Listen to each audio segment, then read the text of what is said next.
Hey basketball players, today I'm going to talk to you about the low post and some isolation basketball moves that you can run on this side. Now, isolation basketball moves in the low post are a little bit different than regular post moves. So with the isolation, what I'm talking about is if you're going up against a man-to-man defense and your team has cleared everyone out from this side. So basically what's going to happen is you're going to be one-on-one with your low post defender. Now what you really need to watch out for when you're doing an isolation move is to always look over your shoulder, because what's going to happen is there's going to be players on the defensive side that are going to be collapsing down on you. Even though you're in isolation, there's nobody else on this side, they're still going to be coming over and trying to double team you because they want to stop you in the low post. So you are pretty much limited to maybe only 3 or 4 dribbles at max. And that's what we're going to talk about today. Now you may be starting a bit higher and farther away from the net. And that's because just in general what happens when you're in a post isolation most of the time. So we're going to start way out here, and what we're going to start with is catching that ball and now turning and seeing over our shoulder what's happening. Now you may have to get a bit lower because you may have a defender right on you, but you really want to scan the defense. You really want to see who's going to be dropping down, who's really paying attention to you, because there's a few reasons behind that. So what you're going to do is a first dribble into your defender. Obviously you're not going to be picking it up yet. And at this point you want to see if there's anyone dropping down. Now you want to go, at least in this first move, another drop in and see. Meanwhile, we haven't stopped dribbling yet.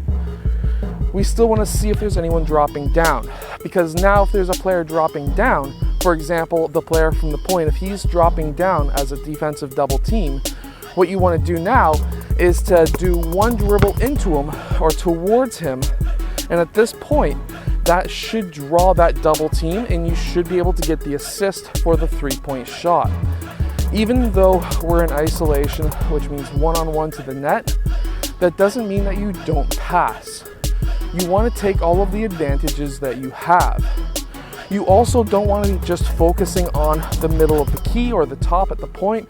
You also want to be focusing on the baseline, because there will be players cutting baseline who are not cutting but trying to defend baseline, dropping down to double team you. And if that's the case, what you need to do now is turn back the other direction and spin, keeping your side body towards, or the side of your body towards the rim, because you still want to see what happens up here, if there's going to be somebody dropping down to try and get that ball when your back is turned to them.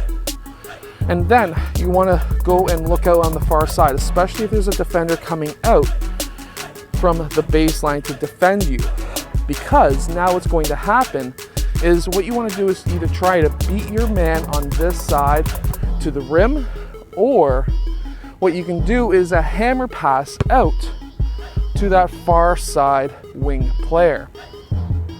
So that's the passing options that we have. And a lot of teams, even if we are going up against something like a 3-2 zone, they're sometimes wanting to do an isolation in the post just so that we can get a paint touch. A player will curl around the top to pull in that perimeter defender, and we can kick out to that side as well. So keep that as an option. Always think pass first if you're in an isolation in the low post, because there's going to be a lot of opportunities to get assists and get your team points. So the first move that I'm really going to show you, first scoring move, is going to be what Pascal Siakam uses an absolute ton of. And that is, he goes in and tries to post up, tries to overpower, and he's usually looking towards the point. Now the idea behind that, and Kawhi Leonard did this with the Raptors as well, is to get that assist. But if there's either nobody coming down to double team, or even if there is somebody coming down for a double team, what he likes to do is to take 1 or 2 hard dribbles into his defender. And for him, because he's much longer, bigger of a player than I am, he'll start the spin from roughly 2 feet out from the key. For me, I'm 6 feet tall, 6'2". I'm usually at the second hash mark, and right at the key when I initiate my spin. So we're gonna go 1 or 2 hard dribbles, bang, bang, into the side of that key. We are now gonna drop this foot and we're gonna be still dribbling. We haven't picked up our dribble yet. We can take one more dribble here, or we can go in for the 2 steps.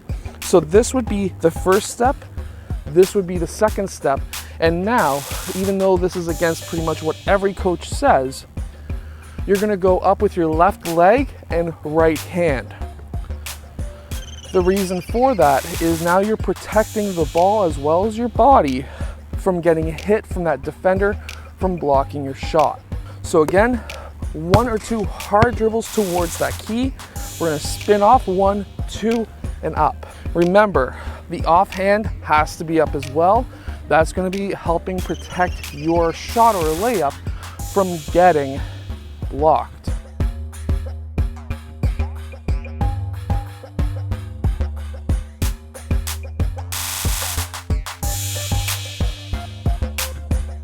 Now you can even add on to this move by doing the same 1 or 2 hard dribbles towards the key. Now, we haven't picked up our dribble yet on this move. We're gonna go 1 more dribble here and now hop in. The reason why we're doing this one is if you're going up against a bigger, stronger defender. So all together, we're gonna go bang, bang, in. Now, why are we doing this? Unlike the spin move you would use, the last move we just did, you would use that against a weaker, smaller defender. This move you would use against a more powerful defender, stronger, bigger defender, because now what you're doing here, still same idea, getting to this point, spinning off, doing that dribble, but we're gonna be coming to that jump stop. We're now landing on 2 feet, we are now balanced, and now if he goes over our back to block this shot and he makes contact with us, that's going to be an and 1. Now this next move incorporates a couple of different moves together. So I like to call this the Kobe Bryant jump stop because that's basically what it is. We're going to be getting that ball a little bit farther out from that post, and we're going to take 1 hard dribble into our defender. We're going to go bang, and we're gonna hop backwards into our defender. We're still gonna be having our back towards the rim, but I really wanna still be scanning the court. You always wanna be looking for that pass. Now, out of that jump stop, what we're gonna be doing, we need to land on both feet, which I clearly didn't do there, but we're gonna go hop into that jump stop, still scanning, but now we need to incorporate a couple of different moves. So we can go shoulder fake right, and then we can pivot and go up for a baby hook. This is something that Serge Ibaka does a ton of. We've also seen Nikola Jokic do it a few times as well. Another option is going to be the up and under. That's a very popular move with a lot of different centers like Marc Gasol, Nikola Jokic,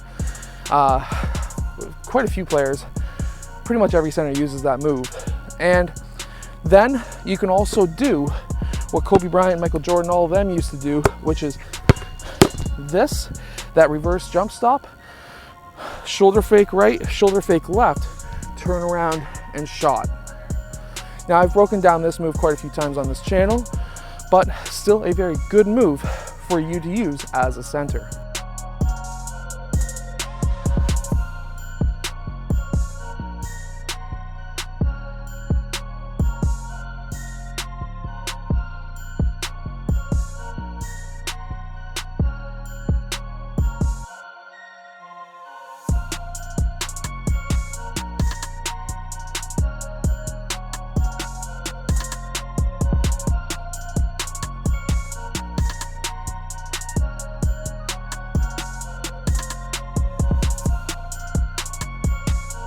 I hope that these basketball moves help you as a basketball player. Go check out my vertical jump training book down in the description below. I'll see you guys again next time.